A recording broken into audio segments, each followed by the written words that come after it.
Assalamualaikum warahmatullahi wabarakatuh. Kembali lagi bertemu dengan channel Sepak Bola Tarkam. Mari kita ngobrol bola secara santai dari sisi kita sebagai supporter tentunya. Namun tidak lupa selalu saya doakan kepada pemirsa agar selalu sehat dan banyak rezeki. Amin.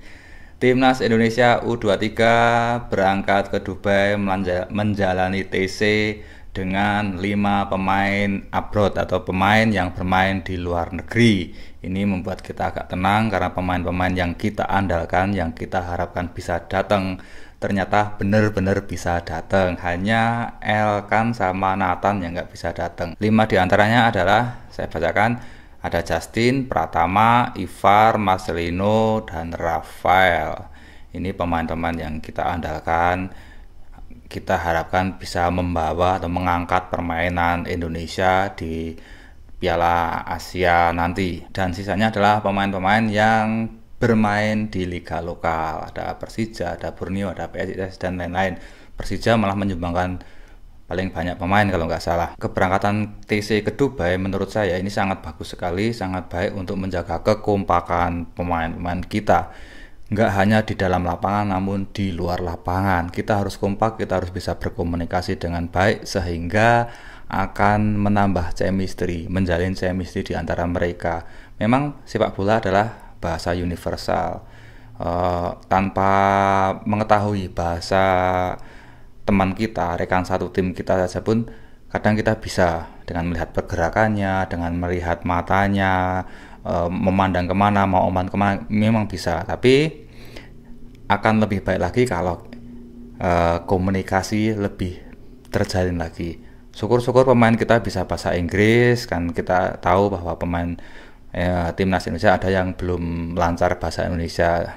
Nah, kalau menggunakan bahasa Inggris, teman-teman kita yang berada di liga lokal bisa berbicara bahasa Inggris dengan baik, tentunya akan menambah komunikasi lebih cair, lebih baik lagi. Kita ingat kemarin-kemarin sempat muncul berita ya, bahwa ada gap antara pemain yang bermain di liga lokal dan pemain yang berada di luar negeri.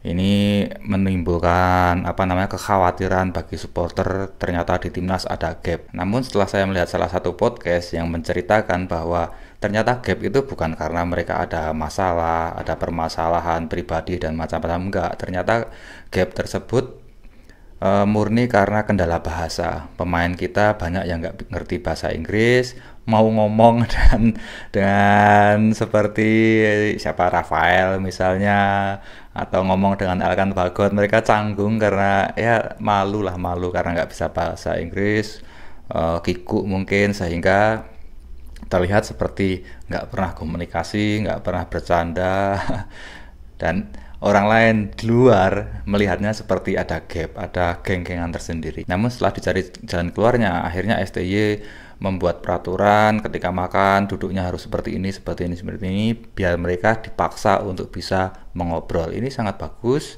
untuk meningkatkan komunikasi mereka agar ya mau nggak mau, yang nggak ngerti bahasa Indonesia mereka harus belajar mengerti bahasa Indonesia, dan yang nggak ngerti bahasa Inggris juga mereka harus berusaha belajar bahasa Inggris mau nggak mau agar komunikasi terjalin dengan baik. Oke ya, jadi gap itu bukan karena ada permasalahan macam-macam, ada permasalahan pribadi, enggak, tapi gap itu murni karena komunikasi saja. Nah, TC seperti ini sangat penting selain memantapkan strategi, taktik, masalah sepak bola di lapangan ya, namun juga mengkompakan mereka, komunikasi mereka, sehingga sekali lagi mereka terjalin chemistry dengan baik. Dalam Piala Asia kali ini kita nggak main-main targetnya adalah 4 besar. Gila nggak itu? 4 besar. Kemarin saya bikin video yang mengatakan bahwa targetnya 8 besar. Memang sempat beredar bahwa targetnya 8 besar, tapi ternyata baru-baru ini naik lagi targetnya menjadi 4 besar dengan harapan bisa menjaga lolos ke Olimpiade. Dengan materi pemain seperti ini, targetnya harus dengan materi pemain seperti ini targetnya 4 besar, nggak main-main.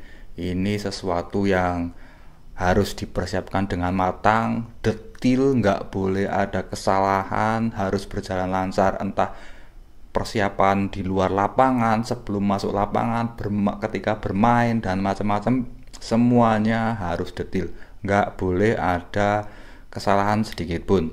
Kemarin dari persiapan awal sudah lumayan lancar lah dengan cara meliburkan meliburkan Liga Indonesia agar nggak ada masalah ke depannya, agar pemain-pemain yang meninggalkan klub untuk sementara berangkat ke Piala Asia biar biar bisa berangkat dengan tenang, nggak ada masalah, nggak ada tanggungan macam-macam, sehingga di TC nanti mereka bisa berlatih dengan baik dan maksimal. Itu salah satu langkah yang tepat menurut saya, langkah yang baik untuk memaksimalkan persiapan timnas, karena kita memang targetnya tinggi sekali ini, menurut saya sudah tinggi sekali, dan kita harus mendukung. Siapa sih yang nggak ingin melihat pemain Indonesia bermain di Olimpiade ketika nanti targetnya tercapai? Semuanya tentu pengen melihat mereka berlaga di Olimpiade. Namun kembali lagi, bagaimana kita mempersiapkan itu semua, bagaimana kita bisa layak untuk bermain di Olimpiade. Dan harapannya adalah ketika persiapan di luar lapangan sudah mateng, nanti persiapan di dalam lapangan, maksudnya di tim ya, entah itu di TC atau di tempat latihan mereka, mereka juga akan berlatih lebih tenang sehingga besok kita bisa bermain lebih maksimal. Kita semua supporter mendoakan, mendukung agar timnas U23 bisa berprestasi, bisa lolos Olimpiade. Oke, semangat terus timnas U23, maju terus sepak bola Indonesia, kompak terus supporter Indonesia. Mari kita majukan Indonesia sesuai dengan kapasitas kita.